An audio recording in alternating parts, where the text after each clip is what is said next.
What's going on, everyone? Harold here, Figuremania Show. Hope you guys are doing well wherever you are in the world. And in today's video, we are taking a look at Nanmu Studio Smart Series Berserker Empress. And before I go any further, I want to give a special shout out and thank you to Kowkis Toys for sending me out this figure for review. And if you guys are interested in picking up this figure, you can do so at kowkistoy.com. Currently, it is in stock. You can use my promo code Figuremania-kowkis to get 6% off. Now let's continue with the review of this really cool looking figure. When you unpack this figure, you get everything that you see here. You get an acrylic stand, and I know for a lot of people, I've seen people use this particular stand for the tail, but for me personally, I like using it to keep its upper body up, and you guys may need to use this. I will explain to you guys in this video. You get two pairs of hands, you get the open claw hands that are already on the figure, which are nice. You get different types of claw hands for this one, so they're like a little bit more closed, but you can see like just the rich detail in the color, the weathering, and the dry brushing and all that. It's very nicely done. And then you get this hand here, which you know, this figure is definitely inspired by Indominus Rex in Jurassic World, and in that movie, that creature, you know, touches the floor several times with his hands. So you can, you know, that's what this is for. You can use this hand like to, you know, to balance himself like on the ground or something, or just to push down a prey that he's about to kill. But either way, I mean, again, very rich details in the sculpting and the painting, all very nicely done. To begin this video, let's first take a look at the sculpting and paint at work on this figure, and I think it's phenomenal. So obviously for copyright reasons, this figure cannot be named Indominus Rex. Instead, it's called Berserker Empress for obvious copyright reasons, but clearly you can see this is inspired by Indominus Rex, and you know, to me this is Indominus Rex. And you know, having this figure in hand and watching you know, the clips on YouTube and things, 'cause it's been a while since I watched this movie, and yeah, this looks nearly exactly one-to-one to like what I saw in the movie, and this is fabulous sculpting all, throughout. So let me just give you guys a closer look at the details in the face. So you look at all the scales, the way they're done, very beautiful. I like the way the mouth has a gloss to it, giving it that organic feel, which is nice.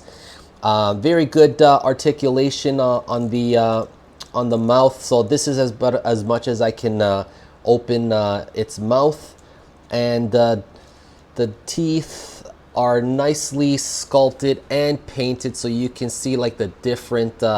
Look at that! Look at the beautiful paint work here. So like you know, from the roots all the way to the tips, you know, like it's got those brownish coloration, and then it you know, becomes whiter as it goes closer to the tip. And just look at that, very beautiful. Now the tongue has very little articulation, okay, so it is movable but not too much, okay. And looking at the eyes, just look at the eyes, look at that. That looks great, I think. So I think Nanmu Studios did a fantastic job in the sculpting work of this figure. I really like it. Look at that. I'm just gonna bring it closer to the camera. Just look at the details in the eyes. That's just fantastic work. And giving you guys a look at the scales on his back. Okay, so these scales are, you know, they're malleable, so you don't have to worry about these breaking off you. So don't worry about that. As you can see, I'm just touching them, and you know, they bend easily, and they don't break. And giving you guys a look at the details, the sculpting details on the back. All the scales look nicely done. And there is a slight touch of gloss to the figure, but I think you know, it's done intentionally well, you know, to give that organic feel of this figure, which is nice. Looking at the details along the neck all the way to the shoulders and the arms, so everything just looks fantastic. And the legs too. So let's just go down further. So giving you a shot at the feet, and this is very nice. All the blending of the colors, the grays and the whites mixed in and stuff. It all looks very good.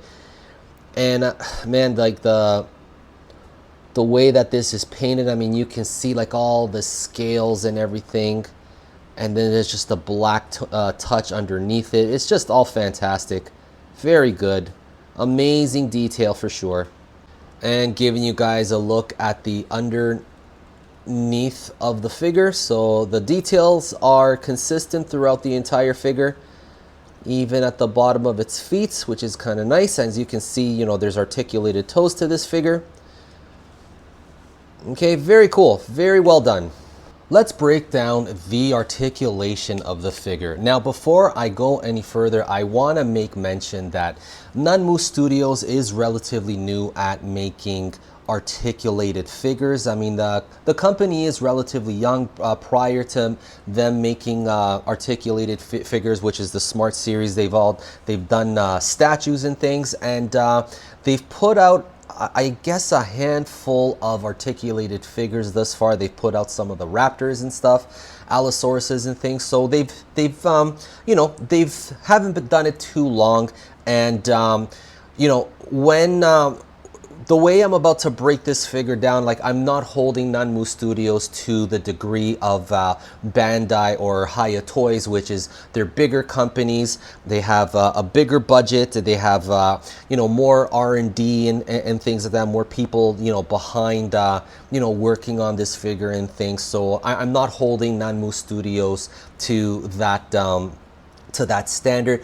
So my critique here in this section here is with the hopes of helping Nanmu Studios to you know, see where the weaknesses are in the figure so that they can improve on future releases for their figures, and you know, and for us customers, we can get better products moving forward. Okay, so now now continuing, I spent a few days doing toy photography with this figure, and you know, I did encounter, you know, a bit of a challenge using this figure for toy photography when posing and things. I noticed some weaknesses right away. All right, now let's start from the head. And as you can see, I mean, you know, it's got good articulation on the head. You know, the head, the jaw articulates well. But if you notice here, so as soon as I push the head up, as you can see, it's not able to hold the pose for the head. You know, there's not enough joint tolerance in the neck for this figure, and the more I've used this figure, like the you know, the worse it got in terms of the joint tolerance. So like, it's not able to hold you know, its head up for, you know, for poses and things. So which you know, which I have to find ways of doing that. I do. So what I do in an instant like this, I get 3M gum and I stick it back here where you know, the camera doesn't see it, and it's able to hold the, you know, the pose for the head. And speaking of the head, I mean, when pushing down, you know, this is the limit that the figure can look down, at least in this vanilla position. Okay. But it's got good turning, it's got a good range when turning his head, which is okay. Okay, it's just like when you're trying to get him to hold up, it can't hold its head. Okay, now there is a solution for you. If you guys are living in the States, if you guys are in the have been in the you know, collecting community for a while, you guys may have come across Kiki Fix.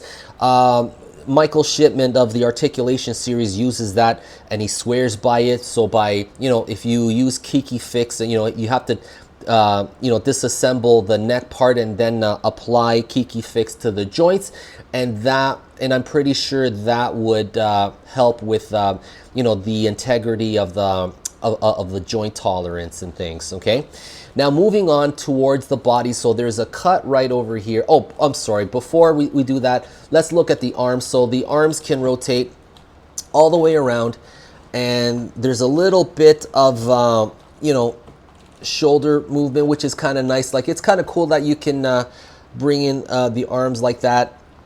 Okay, but you can't lift the shoulders any further than that. Okay, but you get good bending at the elbow, which is really nice. Okay, and it's on a swivel. Let me see if it is it. Yes, it is. So where the forearm meets the bicep, like, it is able to swivel. Okay. All right. So you got good articulation range on the arms, which is nice. And with the hands, they're on a peg system, and the peg system has like this the swivel here, which moves up and down. So you got good range of wrist action for this figure, which is kind of nice. Moving up, moving down. Okay, so moving side to side, which is really cool, which is really nice. I really like that I can do that with this figure, keeping it like this. Very cool looking. Okay, and then now moving towards the center of the figure, which is we have a cut here, and you're able to push the figure up so he can have like a more of an upward standing pose, if you would like to do that, and you can get him to crunch down about that much. So that is the limit. And in terms of the bending of the figure, so if I try turning, oh, there you go, I just popped it off. Okay, so let me just pop it back in. Okay, there you go. So now let's just look at it from here. So like, that is as much, that's the limit that I can bend the figure. Okay, now when you are bending the body of the figure, this part here, okay, kind of tucks into this part of the leg, which allows for more, which you're able to bend it like that. So that's the limit of bending that you can get from side to side. I feel that if this was just a little bit more, if there was a little bit more space, this wasn't like this, it was just more moved like this, I feel that you could just squeeze a little bit more range out of, turning its body. Okay, and that's on both sides as well. Okay, so as you can see, it tucks in. But to its credit, I mean, it does look flush, which is kind of nice. Okay. Okay, so that's pretty good. And then to now moving at the legs. So the legs, you can push it out about that much. Okay, push it in. You can turn all the way around if you wanted to do that. You can extend the legs. Okay. Now let me just push the camera back a little. So you can get it to pose like that, but doesn't look. But unfortunately, when you move further down towards the leg of the figure, that's when you're going to encounter some difficulties with this figure. Okay, so if this figure is having it like this, the way it is not able to support its own weight. It tilts forward. Okay, so now in terms of the legs, it's got good bending at the knee. Okay, which is nice. Okay. So the knees are fixed, like you're not able to, not move or anything like that, just just to bend like that. But then this second part here, I guess this would be like the ankle for the creature. That's able to move. It's able to, swivel and tilt. Okay, so the foot too, and then towards the for the toes of the figure, it does have articulated toes, which is nice. Okay, so like if you wanted to do a shot where he's like stepping on his prey, you could do that. Okay, so let me just adjust the camera a little bit. Okay, or if you wanted to give him like a walking stance, you know, when they're walking, like they're moving their, and that can work. Okay, so here, let me give you guys a different angle, which is okay. Very cool. So now in terms of, as I said earlier, you know, most of the weight of the figure is concentrated in this part here. So like, even if I have him squatted down like this and I try to keep the feet flush, okay, he's gonna tilt forward. So you kind of have to try and keep fiddling around with him until like he's able to support his own weight, or just cheat it and just angle him a little like that instead, so where it can have 3 points of contact instead of 2. So you're helping, so the tail is helping it, you know, by keeping him like this. Okay, so those are just some of the difficulties with this figure. So I don't think it's Nanmu Studios' fault. I think it's more, it has to do more with the design of this creature, and especially like, you know, just a little bit more joint tolerance is needed on the ankles and on this part here of the figure. I think that would help with the stability of the figure as well. And now moving towards the tail. Okay, so you know, you get fair range of you know, of the tail, which is nice. Okay, so this is pretty nice. Overall, I mean, it is a nice figure and things, but you know, if you're wanting to do some more dynamic posing and things, if you want to do you know, more expressive posing and things, that's when you may encounter some difficulty and things. I did on a few shots that I was just forced to compromise a little, or just change my my idea for the shot. So as you can see right now, the figure is, you know, standing on its own, but for you guys wanting to you know, to keep it on its shelf, I recommend that you do use the I've been using my display stand like this, and that's helped for me. I know some people put this on the tail end, but I kind of like this better. Getting into some size comparisons, here we have the Berserker Empress with the once and future king. T-Rex non-articulated figure by Nanmu Studios, and I don't think the scaling here matches. I believe the Indominus Rex was a lot bigger than the T-Rex in the movie, but you know, for toy photography, you can make it work by using you know, forced perspective shots.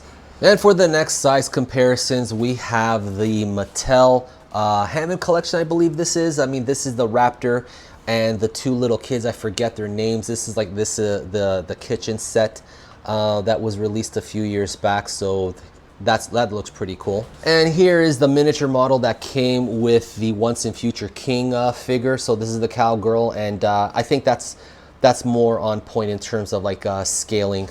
And for the next size comparisons, this is Nanmu Studios' Lord of the Abyss. I still have yet to do some toy photography and a review for this figure right here. It's absolutely phenomenal. I did one shot with this guy, you know, inspired by the film, and you guys will, you know, will see that towards the end of the video. And for the next size comparison, we have Hiya Toys Godzilla X Kong. This looks pretty cool. And for the last size comparison, here is the SH Monster Arts Peter Jackson Kong from 2005. And this looks pretty cool as well. And you know, Nanmu Studios did hint that they were working on this guy, an articulated version, and I hope that that figure comes sooner than later. And that's it for this review, guys. Thank you so much for watching, and I hope the information provided here will help Nanmu Studios figure out some things on what they can do to improve with their, with their future releases and things. But I think Nanmu Studios did a phenomenal job on this figure. I really like it. And for you Dino fans, there's a lot to look forward to with this figure. It looks beautiful and things, but you just have to, be aware of, some difficulties that you may encounter along the way when doing toy photography with this figure. You just need to exercise a little bit of patience, and you just need to figure out, where the, the center of gravity is for this figure, and you can get it to stand on its own like it's doing right now. But other than that, I mean, you guys will have a lot of fun with this figure. I know I did. And I can't wait to do more with this figure. And there's more stuff coming out for Nanmu Studios, which I'm very much looking forward to. All right, guys, please stick to the end for the toy photography gallery, and I will see you guys in the next video. Take care, everybody.